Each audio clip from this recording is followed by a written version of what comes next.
Aujourd'hui, je vais essayer de réparer ce commutateur 100 mégabits par seconde. Vais-je réussir?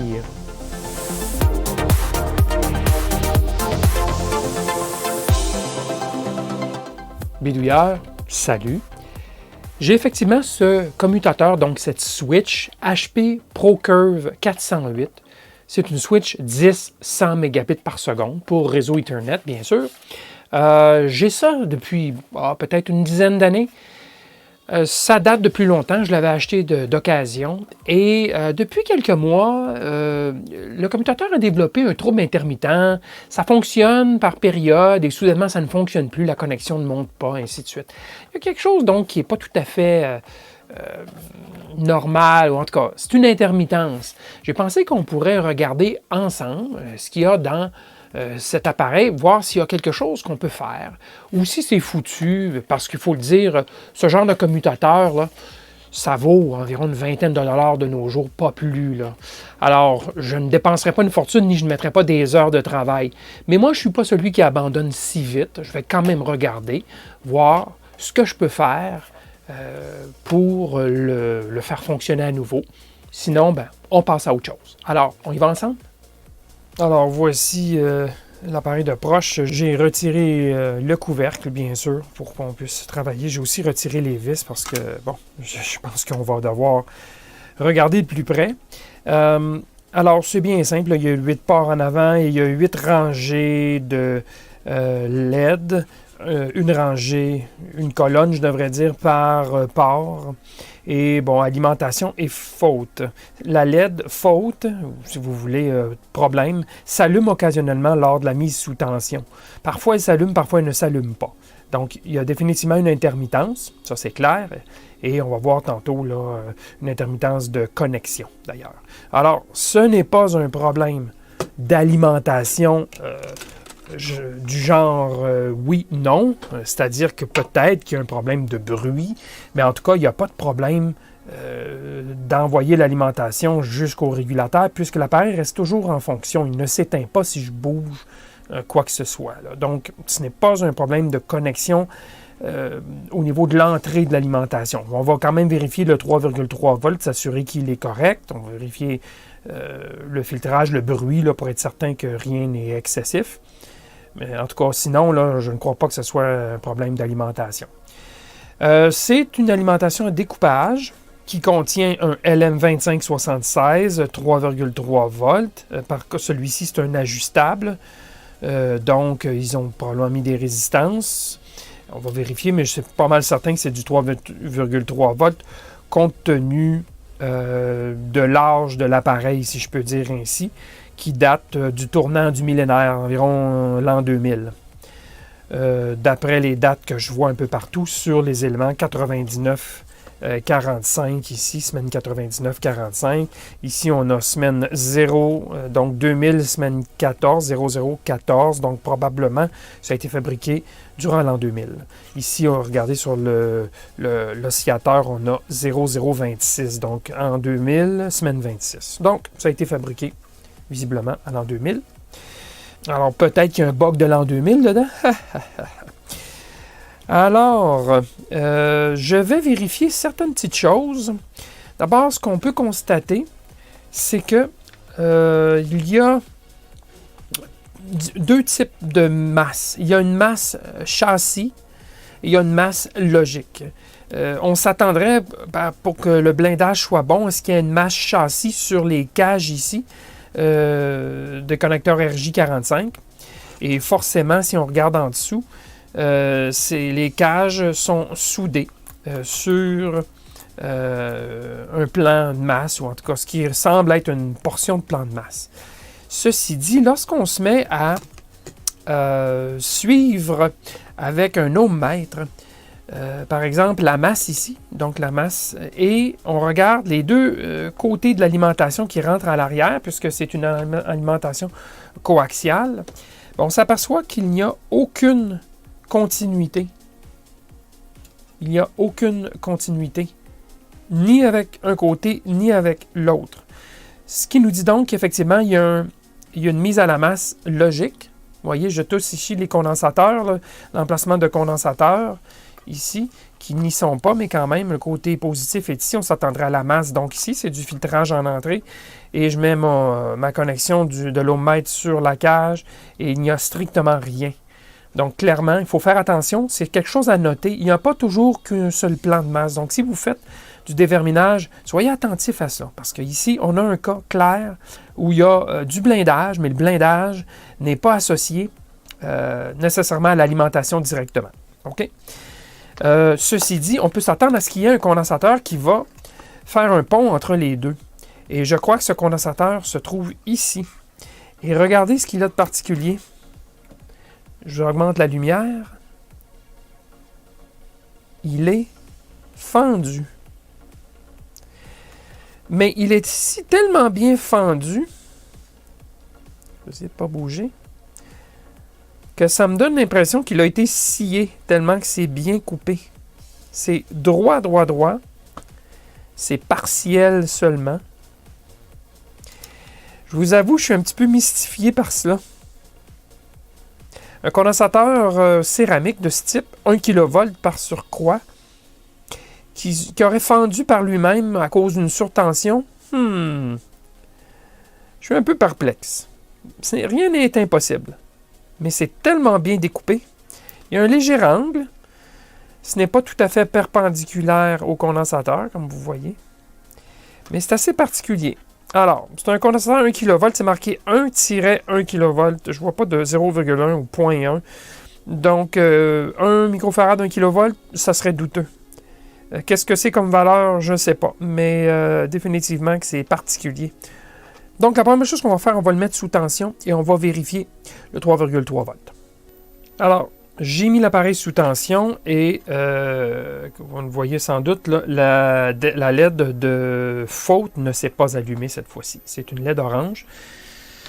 Alors, je vais vérifier le 3,3 volts. Ça, c'est le circuit de découpage, bien sûr, avec sa diode et sa bobine, son inductance. Ça, c'est le trio classique pour du découpage simple, avec le LM2576, ainsi que le filtrage en sortie, bien sûr.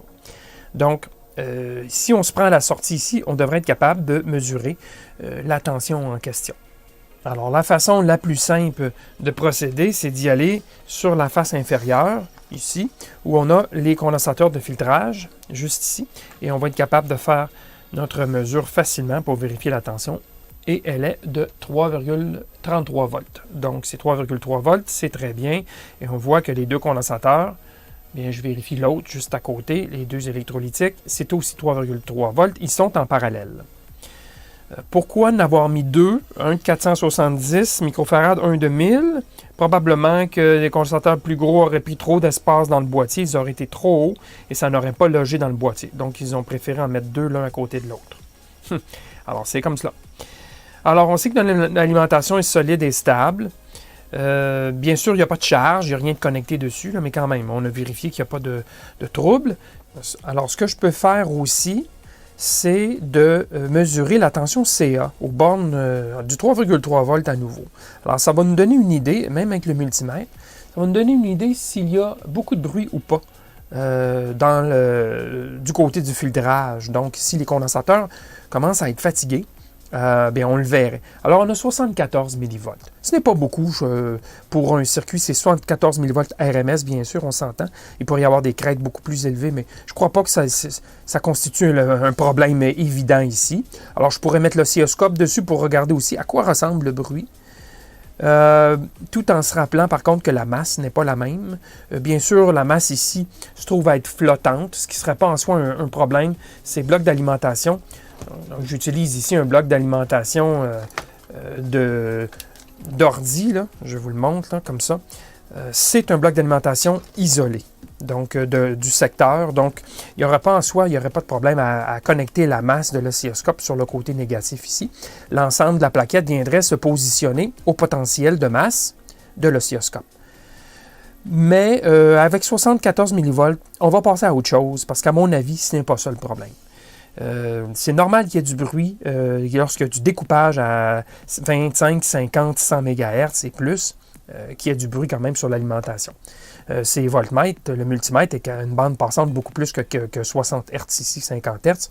C'est un multimètre qui est capable de travailler jusqu'à 100, 200, 500 kHz facilement. Donc, il faut comprendre cela. Alors, on va passer maintenant au déverminage un peu plus fonctionnel, si vous voulez, de la plaquette. Alors, je vais lui brancher quelque chose et je vous reviens. Alors, le problème de ce commutateur, c'est qu'il y a une intermittence. Clairement, ça fonctionne, ça ne fonctionne pas. Je suspecte qu'il y a un mauvais contact, une mauvaise soudure à quelque part. Bien sûr, avec la chaleur, avec la vibration, ça bouge. Et donc, la connexion se fait ou ne se fait pas. Alors, la meilleure façon pour trouver le trouble, déverminer cela, c'est de faire passer des données dans le commutateur, dans la switch. Donc, pour faire cela, je vais utiliser une source. La source sera le PC qui arrive sur le réseau interne dans mon laboratoire. Ici, il y a un autre switch qui arrive sur cette connexion. J'aurais pu choisir n'importe laquelle, ça n'a aucune importance. Et ici, j'ai branché mon oscilloscope sur un autre câble. Donc, je vais parler du PC vers l'oscilloscope et l'oscilloscope va répondre.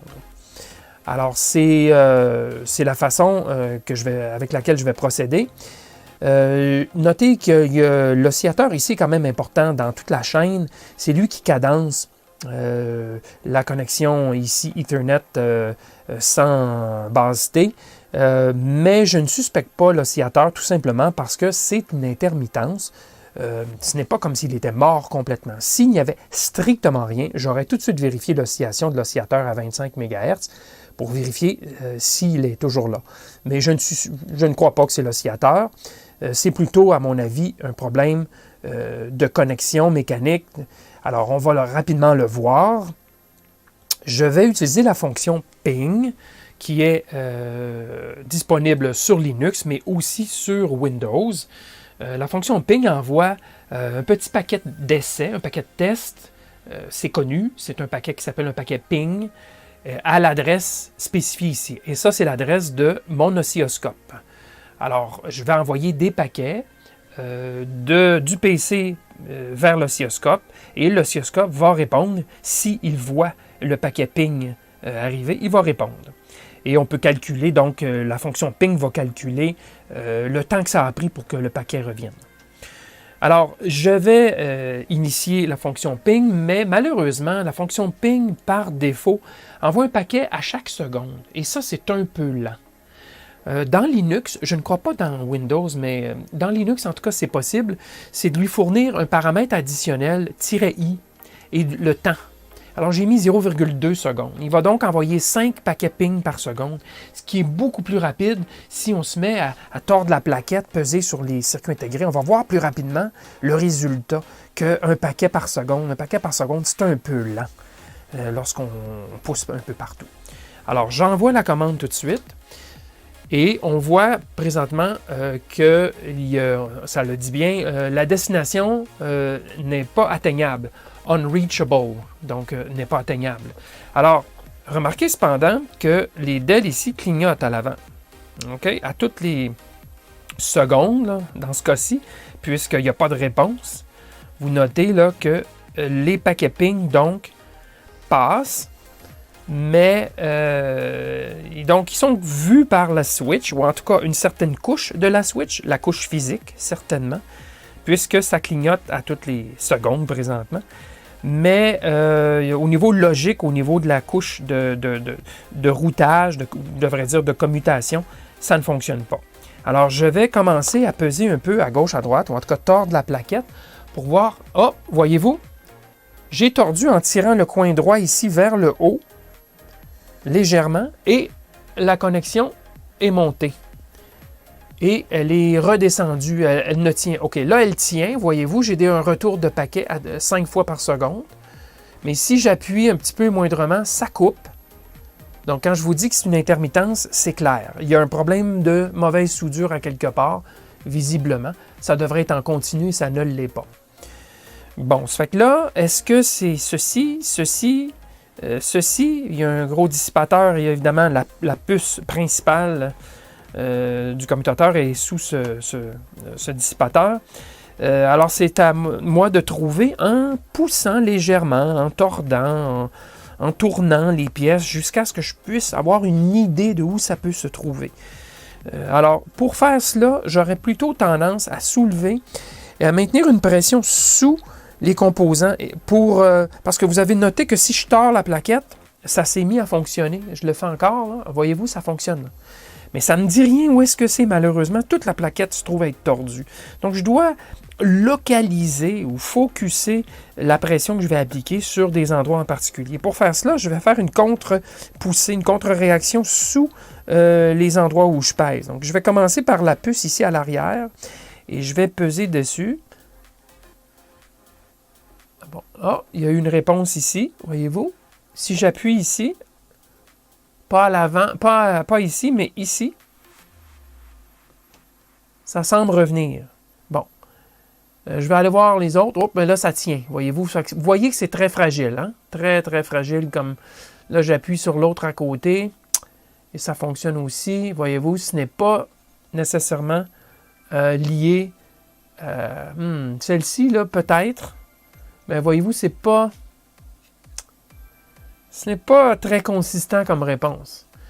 Je vais aller me déplacer ici et je vais appuyer ici. Ah, il y a de la réponse. Si j'appuie à l'arrière, là, je n'appuie pas. Je vais appuyer très légèrement. C'est revenu. Alors ça, c'est le tâton là, qu'on doit trouver, là, essayer de trouver l'endroit où les soudures pourraient être mauvaises. Bien sûr, il y a les transformateurs à l'avant, ici. Mais je les ai observés, puis les soudures sont très, très belles, très lustrées, très égales, si on peut dire. Alors moi, j'ai des sérieux doutes que ce soit les transformateurs à l'avant qui vont vers la connexion. Là, ça semble vouloir... Bon, là, ça ne tient plus. Alors, on a une occasion d'appliquer un peu de pression. Hop, ça a repris. Donc, définitivement, ça tourne autour de ceci, ceci ou ceci. Malheureusement, ceci est couvert. Bien, ceci dit, c'est un dissipateur soudé en place. Donc, ça s'enlève relativement facilement avec un pistolet. Là. Je peux retirer et je vais certainement le faire. Retirer le dissipateur pour voir en dessous. Alors clairement, il y a des mauvaises soudures. Là, ça ne le fait plus du tout. Hop, c'est revenu. C'est pas évident de trouver l'endroit particulier où l'intermittence se produit. Voyez-vous, là ça ne fonctionne plus. Là, c'est mort depuis un bout de temps. Et je retourne ici. Et ça ne revient pas non plus. Alors, je vais appliquer une pression ici, sous la puce. Ah, c'est revenu, ici. Moi, je suspecte que c'est cette puce principale qui est en trouble. Alors, je vais retirer le dissipateur et on va faire un peu d'inspection.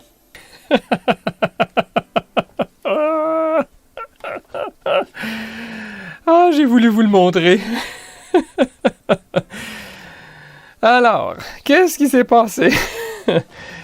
Bon, premièrement, c'est détruit. OK, on va se dire les vraies choses. Ce que vous voyez là, qui est relevé comme cela, là, hein, comme des cheveux, ce sont des pistes de cuivre.